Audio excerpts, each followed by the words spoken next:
Rekaman angkatan bersenjata Ukraina dalam kepanikan saat hindari serangan pasukan Putin ramai beredar di media sosial Telegram pada Jumat 28 Oktober 2022. Artileri Rusia terus bekerja di Belogorovka selama 10 hari terakhir.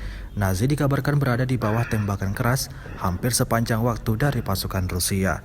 Tampak dalam rekaman, salah seorang tentara Ukraina panik, berlari mencari tempat perlindungan saat mendengar ledakan yang ditujukan ke arahnya. Tentara Ukraina tersebut berlari ke ruang bawah tanah. Sejauh ini selama invasi berlangsung, Rusia secara total merilis 326 pesawat Ukraina, 163 helikopter dan 2.353 kendaraan udara tak berawak dieliminir sejak awal operasi khusus.